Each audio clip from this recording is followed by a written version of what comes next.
Hello everyone, welcome to Oxfam English program. You know, I always say one thing, English is a building and we need building material to make the building strong, durable. और वो building blocks क्या है, building material क्या है? Essential grammar, structure and of course practice. Right? One thing you must keep somewhere in your mind, the more you practice aloud speaking, the quicker you learn spoken English. So practice is a must. Zone of caution. Practice is must nahi. Practice is a must. Is that clear? So practice is a must. Today I would like to switch on a beautiful structure that will enable you to speak a great many sentences, mind you. तो ये छोटा सा structure है, लेकिन याद रखें इसे हम बहुत यूज़ करते हैं हर दिन, न जाने कितने सारे सेंटेंसेस आप यूज़ करेंगे. So let's start. बहुत ही छोटा सा और बहुत ही खूबसूरत सा. शुड आई या वी, उसके बाद वर्ब का पहला फॉर्म, या शैल आई या वी, उसके बाद वर्ब का पहला फॉर्म.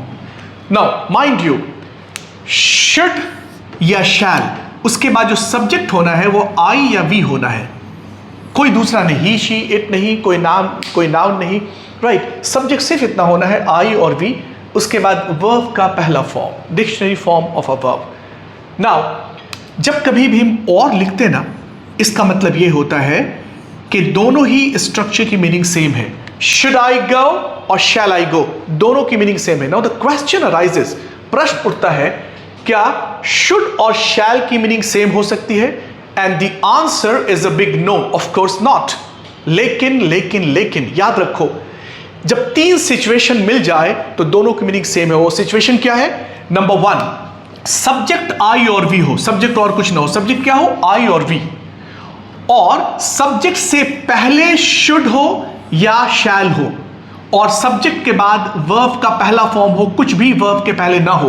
तो अगर ये तीन सिचुएशन है तो दोनों की मीनिंग सेम है, अन्यथा अदरवाइज दोनों की मीनिंग सेम नहीं है. और सिचुएशन क्या है? नंबर वन, शुड और शैल सब्जेक्ट आई और वी से पहले हो, यानी शुड और शैल आई और वी के पहले हो, सब्जेक्ट कोई दूसरा ना हो, ही शी इट नहीं, और उसके बाद वर्ब का पहला फॉर्म हो. अगर ये तीन सिचुएशन होता है तो दोनों की मीनिंग सेम है, अदरवाइज नहीं है. जैसे आई शैल गो, आई शुड गो, दोनों की मीनिंग सेम नहीं है. आप कहें क्यों?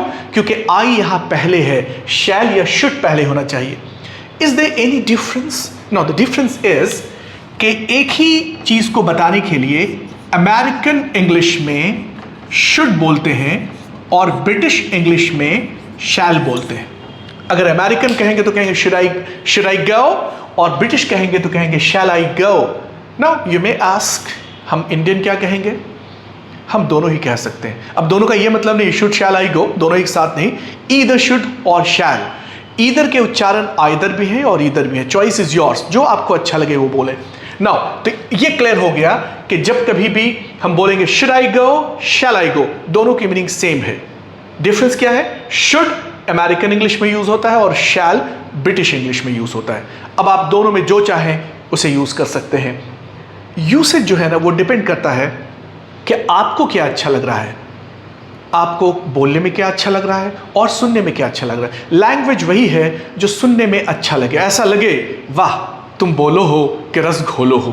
That is important. Means when ever you speak sweet, ऐसा लगे कि स्वीटनेस कान में घुल रहा हो. नाउ सॉरी, अब आप ये पूछेंगे कि आखिर इस स्ट्रक्चर का इस्तेमाल कहाँ करते हैं, तो आप नोट करें, if a Hindi verb ends इन या ए, होल्ड ऑन, आप परेशान नहीं होंगे, ये क्या है?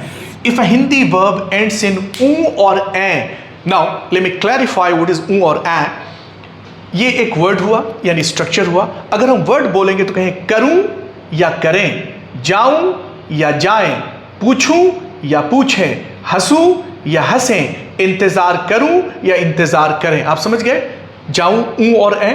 अब ये वर्ड हुआ. अगर सेंटेंस में कहेंगे क्या अब मैं जाऊं, क्या हम लोग बाहर चलें, क्या मैं तुम्हारा वेट करूं, क्या हम लोग आज मार्केट चलें, क्या हम लोग गंगा किनारे चलें। अब देख रहे हैं ए और ऊ, अगर सब्जेक्ट आई है तो वो ऊ पे खत्म होगा, जैसे क्या मैं जाऊं, और अगर सब्जेक्ट वी है तो ए पे खत्म होगा, क्या हम लोग जाएं। और ये सेंटेंस, ये स्ट्रक्चर हम दिन भर में न जाने कितनी बार बोलते हैं, hundreds of times in a day we keep speaking. आप सुने, मैं तुम्हें क्या बताऊं, हम लोग वहां कैसे चलें, मैं तुम्हारे लिए क्या करूं, क्या हम लोग नाश्ता लें, मैं आज नाश्ते में क्या बनाऊं, एटसेट्रा एटसेट्रा।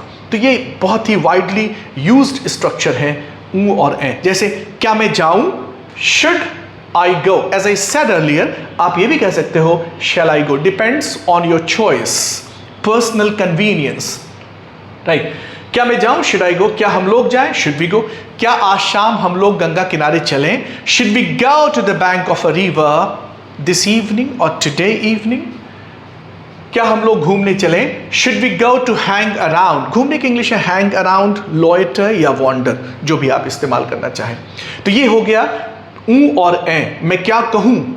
अब ये मैं क्या कहूं, यहां पे क्या करेंगे, तो सेंटेंस दो तरह के होते हैं, एक तो ये यस नो क्वेश्चन, जैसे क्या मैं खाऊं, शुड आई ईट, और दूसरा है मैं क्या खाऊं।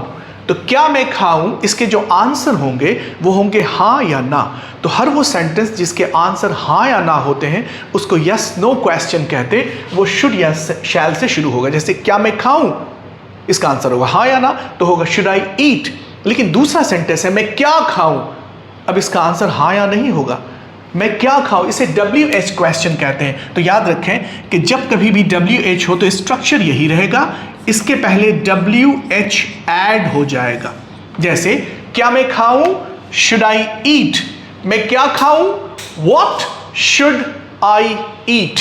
क्या मैं जाऊं, शुड आई गो, मैं कहां जाऊं, वेयर शुड आई गो। क्या हम लोग इंतजार करें, should we wait, should we wait. हम लोग कहां चलें, where should we go.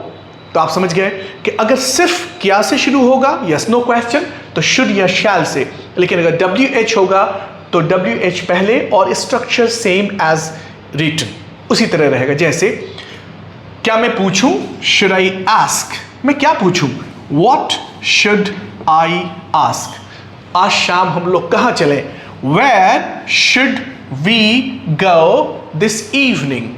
Is that clear guys? So ये बहुत छोटा सा स्ट्रक्चर है and I am sure enough अगर आप इस पे प्रैक्टिस करेंगे so it will make you fluent in English, at least this structure is concerned. So I request you आप यूज करें और मैं ट्राई करूंगा कि इस पे कुछ क्वेश्चंस कुछ PDF अपलोड करें ताकि आप प्रैक्टिस करें। So practice is necessary.